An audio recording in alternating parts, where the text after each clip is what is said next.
తత్సత్. ఓం శ్రీ గురుభ్యో నమః. ఓం సదాశివసమారంభాం శంకరాచార్యమధ్యమాం తత్వవిదానందపర్యంతాం వందే గురుపరంపరాం. ఓం శ్రీ గురుభ్యో నమః. పూజ్య గురుదేవులు తత్వవిదానంద సరస్వతి స్వాముల వారి దివ్య చరణారవిందములకు ప్రణమిల్లుతూ పరిపూర్ణ పరబ్రహ్మస్వరూపులకు ప్రియాత్మ బంధువులారా, ఓం గురుదేవ. ప్రశ్నోత్తరి మనం విచారం చేసుకుంటున్నాం. 21 అయినాయి, 22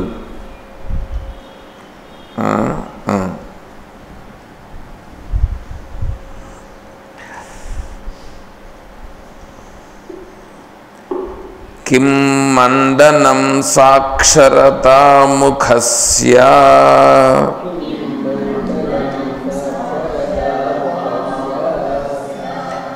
సత్యం చ కిం భూతహితం సదైవ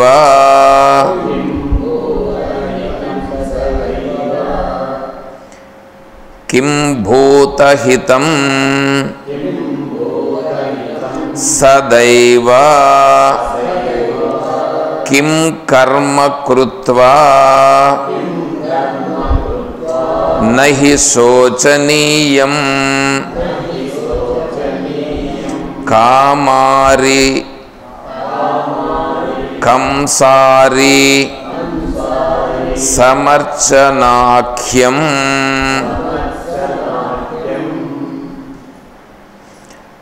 ఇందులో 3 ప్రశ్నలు ఉన్నాయి. కిం మండనం సాక్షరత ముఖస్య.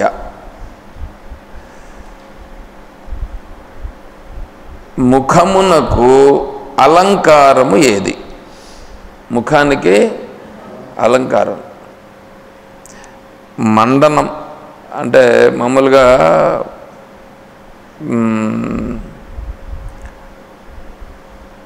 దాన్ని ఏమంటారు, చేతులు ఉన్నాయనుకోండి, చేతిలో వేళ్ళు ఉన్నాయి, వేళ్లకు ఉంగరం పెట్టుకుంటే అదొక అలంకారం. దానికి పెడతాం కదా, దాంట్లో లేనిదే కొత్తగా దాన్ని చొప్పిస్తాం. అట్లాగా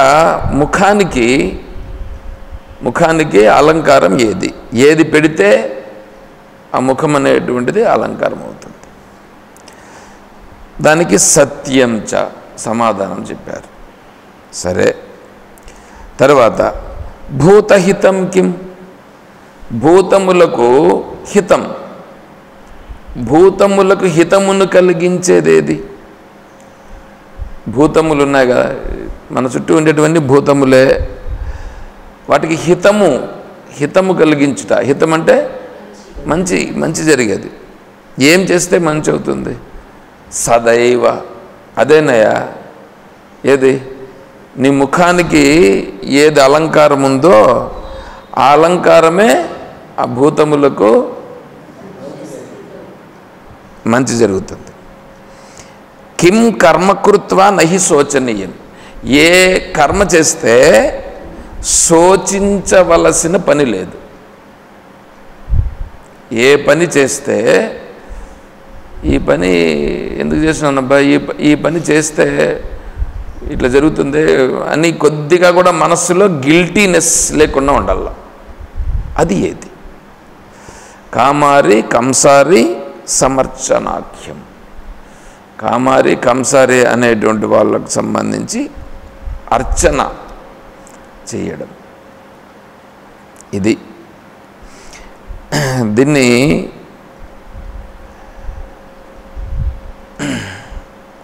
రకరకాల ధోరణిలో చెప్తారు. సరే, మన ధోరణిలో మనం చెప్పుకుంటాం. ఒకరి ధోరణి మనకెందుకు? ఆచార్యులు ఏది చెప్పినారో ఆచార్యులు చెప్పిన దాన్ని మనం దాని ప్రకారం తీసుకుంటాం. ఇప్పుడు ముఖం ఉంది, ముఖానికి అలంకారం. ముఖానికి అలంకారం అంటే ఏంటి? ముఖానికి ఏమేం చేస్తాం అలంకారం?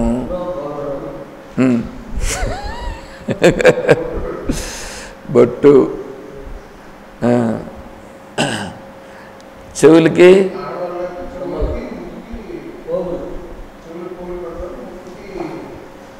మీరు ఇట్లాంటి కొంచెం జరుపుకోండి. ఎందుకు పాపం అంత ఇంకా జరుపుకోవాలా? ఇంకా జరిగితే అడుముఖం కనిపిస్తుంది నాకు. చెప్పండి.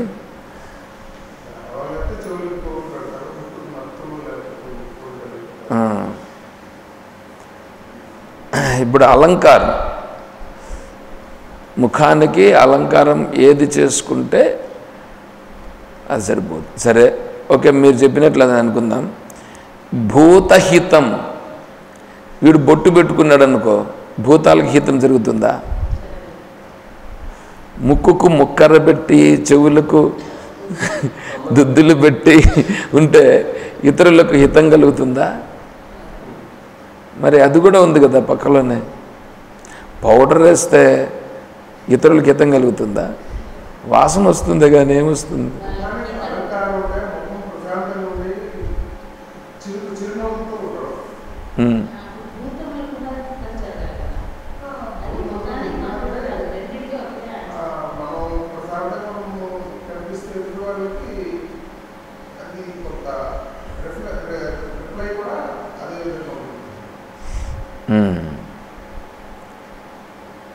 కొంతవరకు బాగానే ఉంది.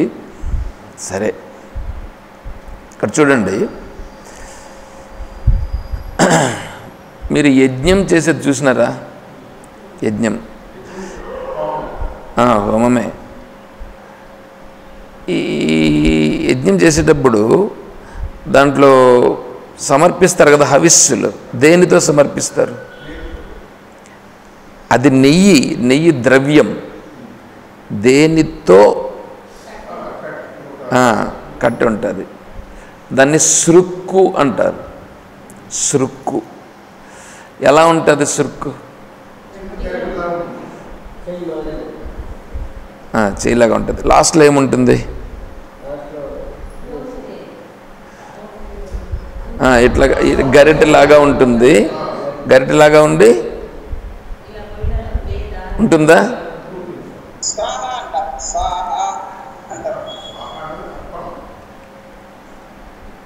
ఇట్లా ఉంటుందా? ఉంటుందా? గమనించినారా? ఎట్లా ఉంటుంది? ఏటవాళ్ళుగా ఉంటుంది. అదే ఇక్కడ 4 చూపించాను కదా, ఇది ఉందా?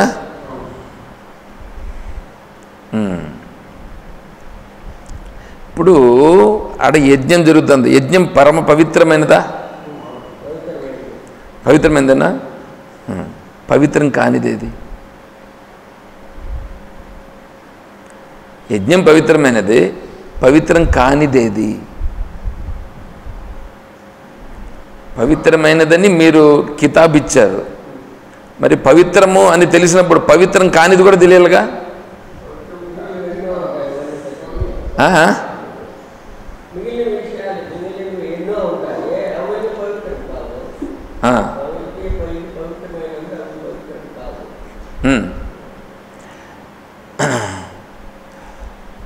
మనం ఇక్కడ మాట్లాడుతూ ఉండేది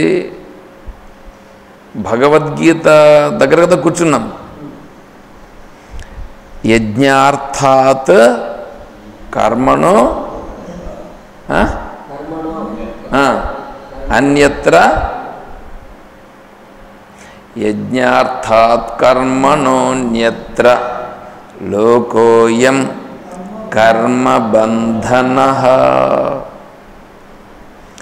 యజ్ఞార్థాత్ కర్మణః అన్యత్రాత్.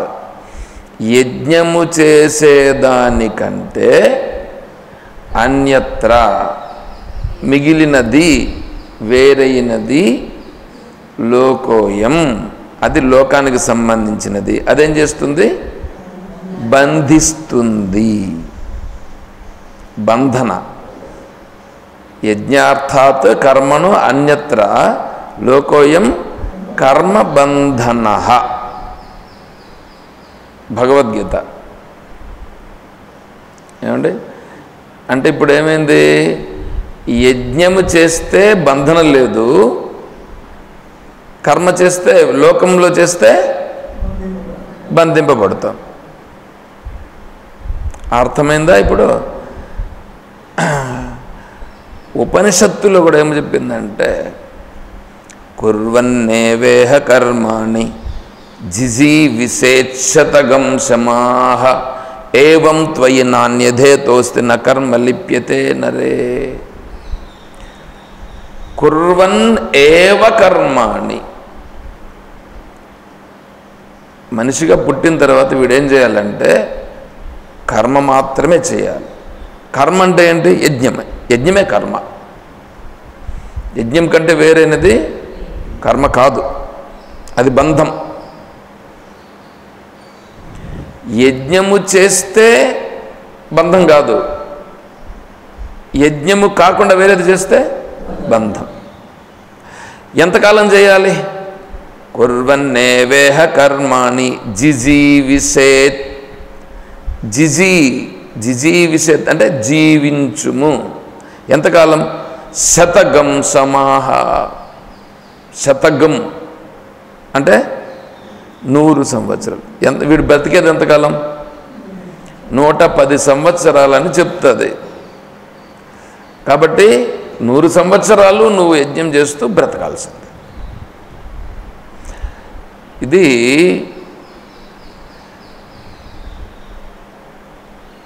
ఉపనిషత్తు. మొట్టమొదటి ఉపనిషత్తు ఈశావాస్యం. ఈశావాస్యంలో మొదటి మంత్రం వేరే ఉంది, రెండవ మంత్రం ఇది. అంటే మొదటి మంత్రం ఒకటి దాన్ని చెప్పి తర్వాత రెండవ మంత్రాన్ని ఇక్కడ చెప్పారు. మరి మొదటి మంత్రం వేరే ఉందేదో. అంటే ఇదేంటంటే కర్మ చేస్తూ నువ్వు జీవించవలయును. యజ్ఞం అనేటువంటి కర్మను చేస్తూ నీవు 100 సంవత్సరములు జీవించవాలి. ఒకవేళ ఇట్లా యజ్ఞం చేయకుండా జీవిస్తే అది బంధన. ఇది సెకండ్ లెవెల్ అన్నమాట ఇది. మరి ఫస్ట్ లెవెల్ లైఫ్ ఏంటి? ఈశావాస్యమిదగం సర్వం యత్కించ జగత్యాం జగత్ తేన త్యక్తేన భుంజీథా మా గృదః కస్య స్విద్ధనం. ఈశావాస్యం ఇదగం సర్వం. ఈశ్వరుడే సర్వం. ఈశ్వరుని కంటే కించిత్ కూడా వేరే ఏం లేదు, ఉండుటియే. సరే, అది అట్లా ఉండని. ఇప్పుడు ఇక్కడ మనం ఈ విషయంలో ఉన్నాం కాబట్టి దీనికి వద్దాం. అది ఫస్ట్ లెవెల్. ఆ లెవెల్లో ఉండలేని వాళ్ళకి ఇది రెండవది లెవెల్. ఈ రెండవ లెవెల్లో ఉండే వాళ్ళు ఏం చేయాలి? ఇప్పుడు యజ్ఞం చేస్తూ వాళ్ళు జీవితం 100 సంవత్సరములు గడపాలి. అంతే వాళ్ళు చేయాల్సిందే. అయితే యజ్ఞం చేసుకుంటూనే పొద్దున్న నుంచి సాయంకాలం వరకు ఉండుంటే అంటే అట్లా కాదు. యజ్ఞం చెయ్యి, యజ్ఞం చేసి తర్వాత నీ నిత్య కర్మలు ఏముంటాయో అవి నువ్వు చేసుకో అని చెప్పడం జరిగింది. సరే, మరి భగవద్గీతకు వస్తే భగవద్గీతలో ఏమంటున్నాడు? 3వ అధ్యాయం కర్మయోగం. కర్మయోగం. ఇప్పుడు ఉపనిషత్తులో ఏమో యజ్ఞం చేస్తూ ఉండమనింది. మరి ఇక్కడ కూడా వచ్చేమన్నాడు? యజ్ఞార్థాత్ కర్మణోన్యత్ర లోకోయం కర్మబంధన నియతం కురు కర్మత్వం కర్మజ్యాహ్యో హ్యకర్మణః శరీరయాత్రాపిచతేన ప్రసిద్ధ్యద కర్మణః నియతం కురు. నీకు నియమించబడిన కర్మను నువ్వు చెయ్యి. అంటే ఇప్పుడు ఏం చేయాలి? నీకు నియమించబడిన కర్మను నువ్వు చెయ్యాలి. ఎట్లా చేయాలి? నీకు నియమించబడిన కర్మ ఏది ఉందో ఆ కర్మను యజ్ఞముగా మార్చు. అంటే నువ్వు చేసే కర్మ ఏమైపోవాలి? ఇప్పుడు యజ్ఞమైపోవాలి. ఏమంటే కర్మ యజ్ఞం ఎట్లవుతుందా? చేసే కర్మ యజ్ఞం అవుతుందా? అవుతుంది. అవుతుంది కాబట్టి కదా భగవంతుడు చెప్పాడు. లేకపోతే భగవంతుడు ఎందుకు చెప్తాడు? మనం ఎట్లా చేస్తున్నాం? మనం కర్మను చేస్తున్నాం. కానీ భగవంతుడు ఏమన్నాడు? యజ్ఞము, నువ్వు చేసే కర్మ యజ్ఞమైపోవాలి. యజ్ఞోదానం తపఃకర్మ నత్యాజ్యం కార్యమేవ తత్ యజ్ఞోదానం తపశ్చైవ పావనాని మనీషిణాం. యజ్ఞదాన తపఃకర్మ నత్యాజ్యం. యజ్ఞము, దానము, తపస్సు అనే కర్మలను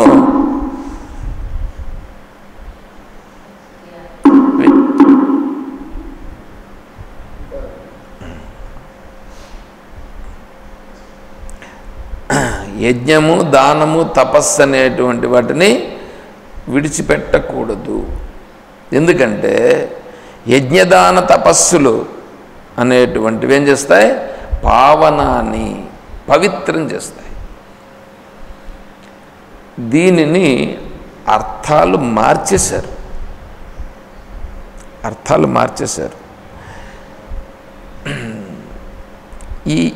దీనికి ఏం అర్థం తీసుకోవాలనేటువంటి దాని గురించి ఇప్పుడు యజ్ఞము అన్నాం అనుకోండి. ఇప్పుడు యజ్ఞం చేయడం అంటే ఏమి? హోమం చేయడం. హోమం చేయడం అనేటువంటిది అందరూ హోమం చేస్తారా? చేయలేరు కదా. మరి భగవద్గీత ఎవరికి చెప్పినట్లు? అందరికీ చెప్పినట్లు. మరి అందరికీ చెప్తే అందరూ యజ్ఞం చేయమని కదా అక్కడ అర్థం.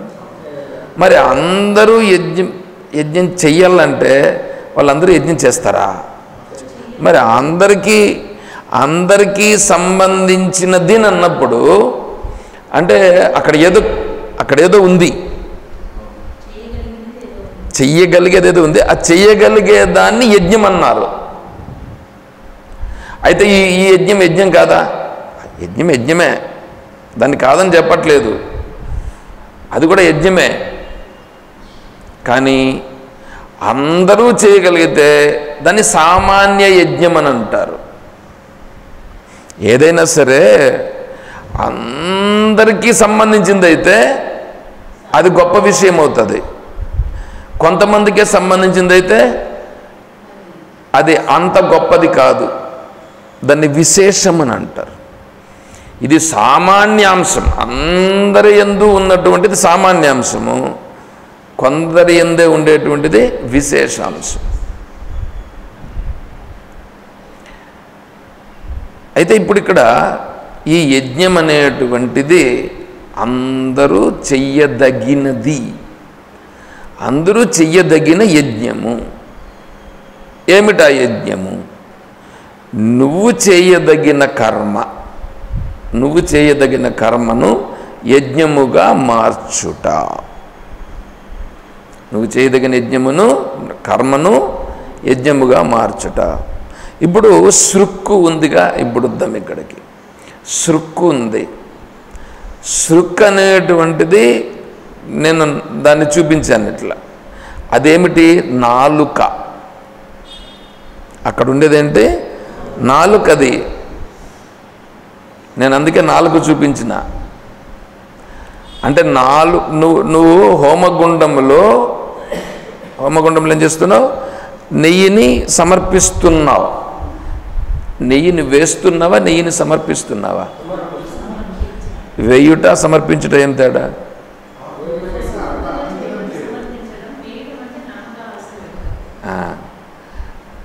వేసేది అదే, సమర్పించడం అదే. మాట పలికే విధానం అంటే గౌరవప్రదము, దానికి ఒక గొప్పతనంగా ఉంటే సమర్పించడం, దానికి అంత పెద్ద వాల్యూ లేకపోతే వేయడం. దీన్ని ఎత్తుకొని అడేసాయి, బాటిల్ ఉంది, దీన్ని ఎత్తుకొని అయిపోయింది, నీళ్ళు తాగేసినాం, దీన్ని ఏం చేయాలా, అడేసాయి. ఈ నెయ్యిని హోమగుండంలో సమర్పించు, వెయ్యి అని అనరు. అంటే నీ భావనలో చూడు తేడా వచ్చేసింది. ఇప్పుడు శత్రుమిత్రులు అనేటువంటి వాళ్ళు భావనలో ఉండారా లేకపోతే అది నిజంగా ఉండరా? నీ భావనలో ఉండారు. ఇప్పుడు మార్చుకోవాల్సింది వాళ్ళనా భావననా? భావనను మార్చుకోవాలా. అలాగే నువ్వు చేసే కర్మ ఉందే, కర్మను యజ్ఞంగా మార్చాలా. యజ్ఞం అదే కాదు, అది యజ్ఞమే. అది ఈశ్వరారాధనకు సంబంధించి వేదము చెప్పినటువంటి మార్గములో అదొక యజ్ఞం కాదని చెప్పట్లేదు. అయితే ఆ యజ్ఞము ఏం చేస్తుంది? ఈశ్వరుని యొక్క అనుగ్రహము కోసం పనిచేస్తుంది ఒకటి. రెండవది అదే కామ్యకర్మ అవుతుంది. కామ్యకర్మ అవుతుందనంటే ఇప్పుడు విష్ణువును నువ్వు ప్రార్థిస్తావు, యజ్ఞము ద్వారా విష్ణువుకు సంబంధించి ప్రార్థన. దాంట్లో విష్ణవే స్వహ, విష్ణువాయ ఇదం నమః ఇది చెప్పి మనం వేస్తాం. అంటే విష్ణువును ప్రార్థన చేసి విష్ణు అనుగ్రహాన్ని కోరుతున్నాం. ఎందుకు కోరుతున్నావు? ఎందుకు? ఏదో ఉంది కదా, నువ్వు ఎందుకు కోరుకుంటున్నావు? యజ్ఞం చేయొద్దని చెప్పలేదు. యజ్ఞం చేస్తే ఆ యజ్ఞం నుండి నువ్వు ఏం కోరుకుంటున్నావు? నువ్వు కోరుకుంటున్నావు అంటే ఏమైపోయింది? అది కామ్యమైపోయింది. నాకు ఫలానా కోరికను అనుసరించి నేను ఈ కర్మ చేశాను, ఏమైపోయింది? అది కామ్యకర్మ అయిపోయింది. అదే కర్మ నేనేం కోరుకోవడం లేదు, అంతఃకరణ శుద్ధి కొరకు నేను దేవతారాధన చేస్తున్నాను. అంతఃకరణ శుద్ధి కొరకు నేను దేవతారాధన రూపంగా యజ్ఞమును చేయుచున్నాను. చూడండి, కర్మ ఒకటే. అప్పుడేమైపోయింది? దేవతను ఆరాధించినావు. ఇప్పుడు దేవత ఏమో అక్కడ ఏం అనుగ్రహిస్తాడు. నాకేం కావాలి? నాకేం వద్దు స్వామి, నాకేం వద్దు, నేను నిన్ను ఆరాధిస్తున్నా, అంతే నేను చేయాల్సింది, నేను చేస్తున్నా. అయితే నన్ను పిలిచావు కదయ్యా, నన్ను పిలిచినావు కాబట్టి నేను నీకు ఏదో ఒకటి ఇవ్వాలి కదా, ఇవ్వు. నాకు అంతఃకరణ శుద్ధిని ఇవ్వు. నాకు అంతఃకరణ శుద్ధిని ఇవ్వడం అంటే ఇక్కడ ఏంటంటే, యజ్ఞం చేస్తే, యజ్ఞం అనేటువంటిది ఏంటంటే మీకు కొద్దిగా నేను వివరిస్తున్నా. దీన్ని వివరించకపోతే ఏంటంటే, సింపుల్గా చెప్పుకోకపోతే అది నాకు నచ్చదు. మీకు నచ్చితే నాకేం అభ్యంతరం లేదు, కానీ నేను అట్లా సింపుల్గా ఒక మాటలో చెప్పుకొని పోయేది నా దీంట్లో లేదు. కాబట్టి నేనేం చేస్తానంటే, నేను వివరంగా చెప్పుకోవడం కోసమే నేను ప్రయత్నం చేస్తా. ఇప్పుడు మీకోసమే చెప్పేటట్లయితే మీ భావాన్ని అనుసరించి నేను చెప్పాల్సి వస్తుంది. నేను మీకోసమే కాదు కదా నేను చెప్తాను, అది ఎవరి కోసము? నా కోసము కూడా. అంటే ఏంటి? నేను మీరు ఇద్దరు కలిసి ఇప్పుడు ఇక్కడ ఆ విషయం పైన మనం చేస్తున్నాం. మీరు దాంట్లో మీకు ఉండేటువంటి భావాలు మీరు వ్యక్తపరుస్తారు కదా, అప్పుడు దానికి సంబంధించి మనము చెప్తాం కదా. అప్పుడు మేము ఇద్దరు కలిసి కదా చేస్తున్నాం ఇక్కడ. సరే, ఇప్పుడేంటి? ఇప్పుడు యజ్ఞం అనేటువంటి చేసినప్పుడు దేవత అనుగ్రహం ఉంటుంది. దృష్ట్వా దేవతా తృప్యంతి. దేవతలు దృష్ట్వా చూచి తృప్తిని పొందుతారు. వాళ్ళు తినరు, దేవతలు తినరు, దృష్ట్వా చూస్తారు. అందుకే దేవుని దగ్గర నైవేద్యం పెట్టి, పుష్పాలను పెట్టి, అలంకారం చేసి అక్కడ మనం పూజ చేస్తాం. అంటే దేవతానుగ్రహం మనకు అక్కడ దేవతలు చూస్తూ ఉంటారు. చూసినప్పుడు మనకు వాళ్ళ యొక్క అనుగ్రహం మన పైన పడుతుంది. అందుకొరకు మనం పెట్టి తర్వాత ఏమవుతుంది? పెట్టేంత వరకు నైవేద్యం, అది పెట్టిన తర్వాత ప్రసాదం. కానీ మీరేమంటారు? ప్రసాదం ఎత్తుకొని రా. 2 రోజులుగా చెప్తున్నారు అంటే మార్పు వచ్చిందిగా, సంతోషం, అది సంతోషం. సరే, దానిపైకి పోయినప్పుడు ప్రసాదం గురించి వచ్చినప్పుడు దాని గురించి మళ్ళీ వద్దాం. ప్రస్తుతానికి నైవేద్యం, తర్వాత ప్రసాదం. ప్రసాదే సర్వదుఃఖానాం హాని రస్యోపజాయతే ప్రసన్న చేతోసో హ్యాసు బుద్ధి పర్యవతిష్టతే. సరే, ఇది ఉండని. ఇప్పుడు ఇక్కడ విషయం ఏంటంటే, ఈ యజ్ఞం అనేటువంటి దానిలో మనం ఏం చేస్తున్నాం? డైరెక్ట్గా సమర్పిస్తున్నాం. డైరెక్ట్గా సమర్పించింది ఏమవుతుంది? నువ్వు ఇక్కడేమో నైవేద్యం పెడతావు, నైవేద్యం పెట్టింది దేవతా దృష్ట్వా తృప్యంతి, వాళ్ళు చూచి తృప్తిని పొందుతారు. మనం ఇక్కడేసేది చూచి తృప్తిని పొందుతున్నారా? మరి ఇంకేమవుతుంది? అగ్నిలో సమర్పించేస్తున్నాం కదా.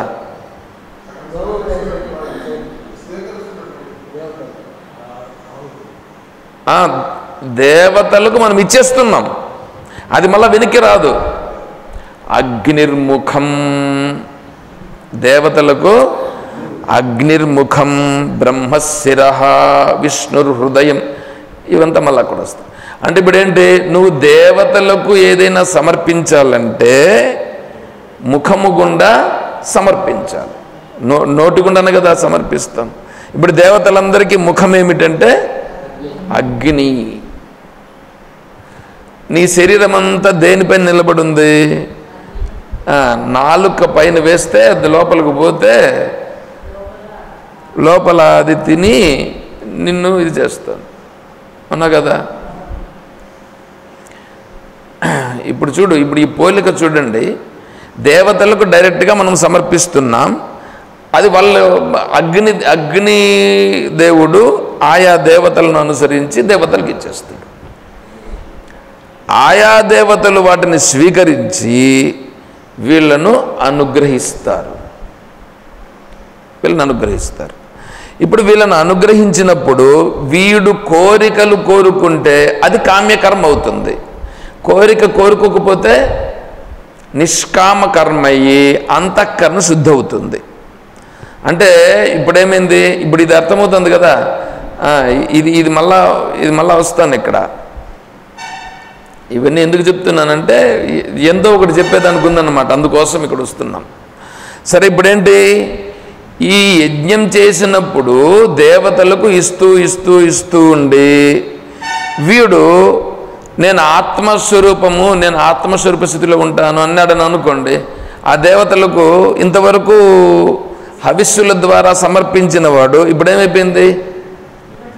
దేవతలకు ఇవ్వట్లేదు. దేవతలు ఇవ్వకపోతే దేవతలకు ఆహారం ఏమవుతుంది?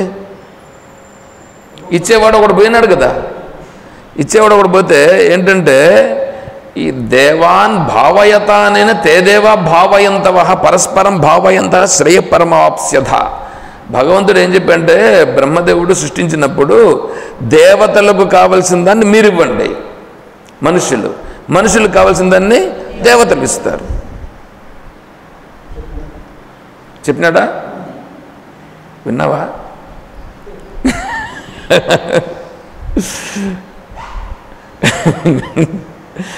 ఇదే చెప్పిండి, అది భగవంతుడు చెప్పినాడు కాబట్టే మనం దేవతలకు ఇస్తాం, దేవతలు కూడా మనల్ని అనుగ్రహిస్తారు. అయితే వీడేం చేస్తున్నాడు? వీడు నేను ఆత్మస్వరూపానికి నేను పోతున్నాను, నేను ఆత్మస్వరూపంగా ఉంటాను. దేవతలకు యజ్ఞం చేయాల్సిన పని లేదు. దేవతలకు యజ్ఞం ఏందండి? దేవతలకు యజ్ఞం అక్కర్లేదు, ఏమి అక్కర్లేదండి. ఆత్మస్వరూపాన్ని తెలుసుకో. ఆత్మస్వరూపం అన్నిటికంటే గొప్పది కదా. కాబట్టి ఆత్మస్వరూపాన్ని తెలుసుకో అని చెప్తారు.